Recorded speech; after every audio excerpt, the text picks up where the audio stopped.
when I first knew about you, and I guess eventually met you, it was through Dripback. I mean, Dripback was probably Mm. the big output you were doing at the time. I mean, I remember. What was it? We're talking Bloodstock 2011. You guys were playing I think it was the Sophie Lancaster stage, and Yeah. wow, yeah, you definitely tore it a new asshole, or at least were one of the groups that sort of really left an impression, not just on me, but several people in tents. You had all kinds of circle pits and mad behavior, man. Just devils. You brought out the devils.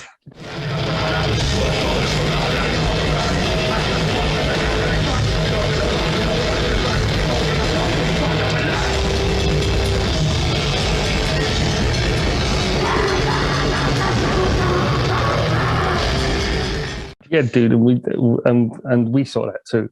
Like, we really appreciated that. That was probably like our 12th or 10th or 11th show or something. Because Yeah, we'd because literally all we'd done is play with Soylent Green. We didn't play a show before we did that Soylent Green tour. oh, So nice. so that was our first show. Was the first day that Inhaling the Ashes came out Yeah. on Siege of Amida. And so it was a big day for us. And we started, it was our first show. We opened main support for Soylent.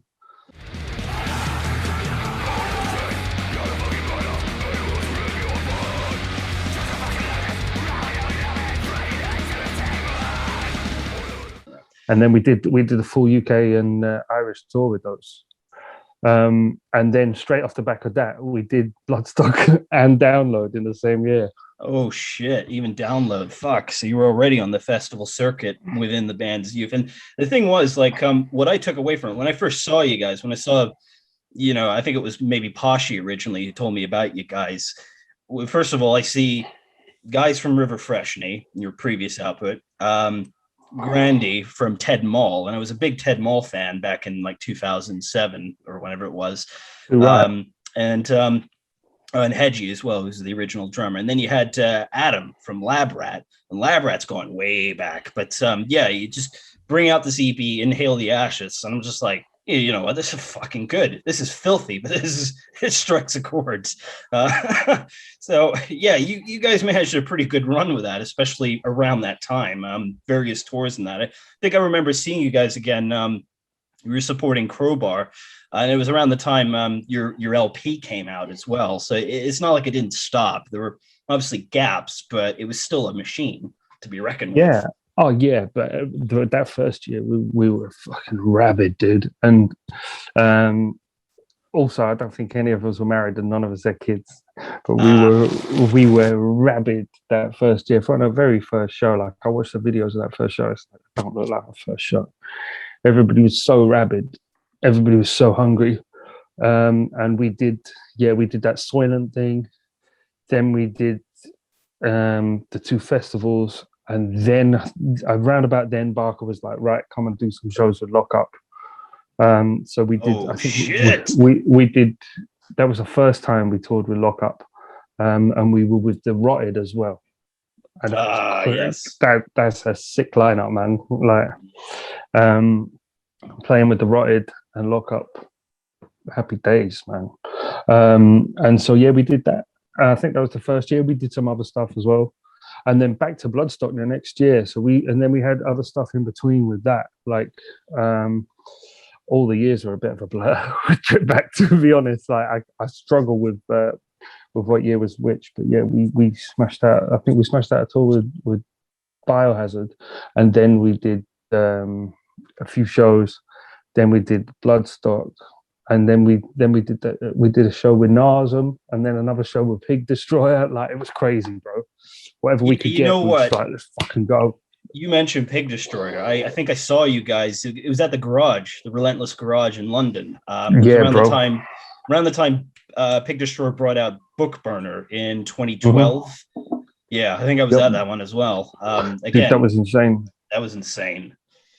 Yeah, that was insane. It was my birthday as well, and we were all going off to my stag do long weekend the morning after the show, and so it was just party straight from the beginning, man. But yeah, that Big Destroy show was crazy. I loved that band. Great And band. so it Great band. was so cool to play and hang out with those dudes. Yeah, I mean, like we had to take our breaks and stuff when we all started sort of growing up a little bit for whatever. Like there's been mortgages got and a whole bunch of kids being born. So yeah, like I think me, Adam, and Heggy and Nathan Rat from Lab Rat, we all had kids within the same year. All right. Yeah. So then after proper that, maturity by this point. Well, I wouldn't say that, but I wouldn't say that. That would be ridiculous. But yeah, it definitely sort of it hindered us from just being able to jump on anything and just fucking ripping things up. But we still put in a lot of fucking effort, man. Like you said, we did the Crowbar stuff and a bunch of other shows. We had some really cool opportunities.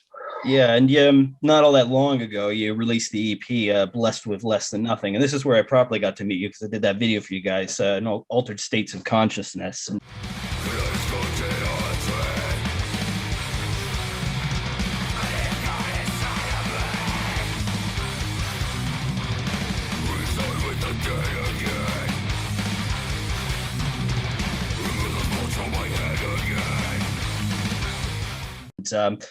Yeah, and I think at that, because that was originally done around gig circuits in 2018 with Red Method, Dishonor of the Crown, and Luca's other band, This Is Endless as well. I'm guessing this is one of those rare points where the stars align kind of thing and things can get moving again, albeit for a short time. Yeah, I mean, everything's always planned way in advance in order to make things work. So you got to know what you're doing and where you're about for about 6 months. It's like, right, this is going to come out here. We're going to have to do that there.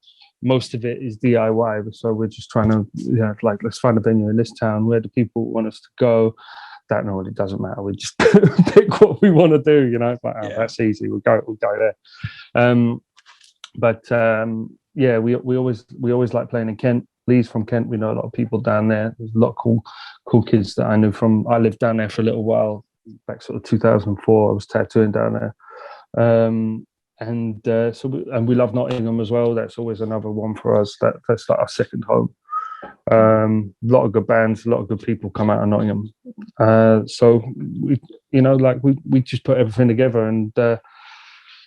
Just playing with the Son of the Crown is always fucking fun, man. Hanging out with Jeremy and the boys in Red Method as well. So that was cool. But then obviously the record, and then that didn't come out for time after that. Various other reasons, and that actually came out. Last year, like.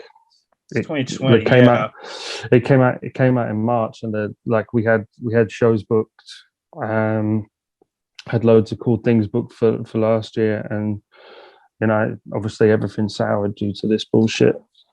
So everything needs picking up and dusting off, doesn't it? When you're done. But with Borstal, we've already there's this run that we've got right now. Yeah. Because we've been creating everything and working on everything throughout this, so that when it clears up, we're fight ready, man.